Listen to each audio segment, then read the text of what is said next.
दोस्तों, अपना घर हर इंसान का सपना होता है। वैसे देखा जाए तो घर वही बन जाता है जहाँ कोई अपना होता है। फिर भी हम लोग एक चार दीवारी को घर कहते हैं। बरसों एक साथ एक ही छत के नीचे रहते हैं और कैद करके स्वयं को झूठे अहम की दीवारों में एक दूसरे के दुख से अनजान रहते हैं। ताज्जुब है कि ऐसे मकान को भी हम घर कहते हैं। बरसों पूर्व कभी हमारी जिंदगी में भी एक ऐसा ही मुकाम आया था जब हमने अपने एक छोटा सा मकान बनाया था। परंतु इस मकान को घर बनाने के लिए हमें किन किन हालात से गुजरना पड़ा और कैसे कैसे जिंदगी से समझौता करना पड़ा, आइए आज आपको सब बतलाता हूँ और इस घर से जुड़ा हर संस्मरण सुनाता हूँ। उम्मीद है कि आप मेरे तजुर्बे से लाभ उठाएंगे और अपने लिए एक मकान नहीं घर बनाएंगे। जी हाँ दोस्तों, मेरी आज की रचना का शीर्षक भी यही है, अपना घर। एक दिन हम किसी गहन चिंतन में डूबे थे या फिर शायद जिंदगी की कड़वी सच्चाइयों से उबे थे कि तभी हमारी पत्नी ने आकर हमें झकझोरा और हमारे विचारों की श्रृंखला को आकर तोड़ा। पत्नी जी बोली, सुनो, आप कब तक हमें तड़पाओगे और कब तक दरबदर की ठोकरें खिलाओगे? क्या जिंदगी में कभी अपना घर नहीं बनाओगे या फिर सारा जीवन खाना बदोशों की तरह बिताओगे? दोस्तों, पत्नी के शब्दबान हमारे अंतर मन को छेद गए और शायद हमारे पुरुषोचित अहम को भी भेद गए। हमने उससे पूछा, प्रिय, तुम्हें किस बात की कमी है जो तुम्हारी आंखों में छाई नमी है? सारा दिन बैंक में कलम घिसता हूँ, दिन रात गृहस्थी की चक्की में पिसता हूँ, जो कमाता हूँ घर ले आता हूँ, फिर भी गिला है। क्या हमारी ईमानदारी का हिस्सा है? हमारे विद्रोही स्वर सुन वो भाग्यवान संभल गई और किसी राजनेता की तरह बात बदल गई।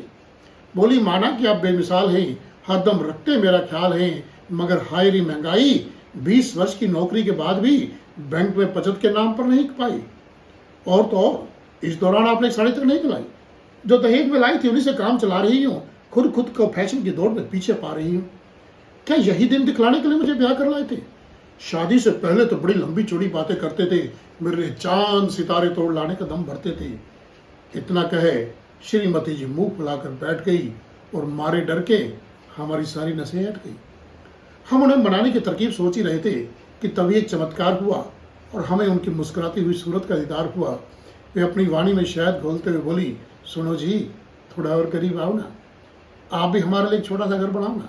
हमने कहा प्रिय, घर तो घर वालों से होता है, ईंट और गारे की दीवारों से नहीं, या कि फिर किसी महल हवेली या चुबारों से नहीं।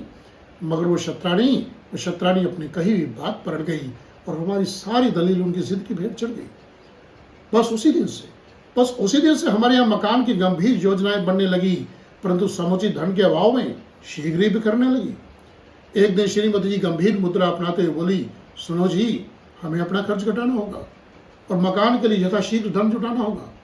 इसी उद्देश्य से उन्होंने हमें फिजूल खर्ची पर एक लंबा चौड़ा भाषण सुनाया और साथ ही अपना ये आदेश पिलाया कि कल से आप ऑफिस पैदल ही जाओगे, पान बीड़ी या सिगरेट को हाथ तक नहीं लगाओगे, और हाँ, अपने इस लाल परी को तो बिल्कुल ही भूल जाओगे। और तो और दिन में खाना भी एक ही बार खाओगे। मित्रों, पत्नी के आदेश सुन घबराए, बहुत कुछ कहना चाहते थे, परंतु मारे भय के कुछ भी ना कह पाए। बहरहाल कुछ वर्ष पश्चात ही श्रीमती जी के नुस्खे रंग लाए और हम उनके कुशल वित्त संचालन की बदौलत एक छोटा सा घर बना पाए। परंतु मित्रों, डाइटिंग और रोज की भागा दौड़ी से हम एक बार फिर से अपना चेहरा बदल पा गए और पास पड़ोस की सुकुमारियों के दिलों पर छा गए। हमारे बदले हुए ढंग देखकर श्रीमती जी हैरान हैं और हमें फिर से अपने काबू में करने के लिए परेशान हैं, परंतु इश्क की राह पर हमारे बढ़ते कदम रोक पाने में वे खुद को असमर्थ पा रही हैं। लोग अपना घर बनाकर खुश होते हैं, मगर ये श्रीमती जी अपनी उपलब्धि पर पछता रही हैं। इसलिए पत्नियों, हालात के मारे इन पतियों को न सताना, हो सके तो कैद करके इन्हें अपनी जुल्फों में मोहब्बत की बुनियाद पर ही अपना घर बनाना। धन्यवाद।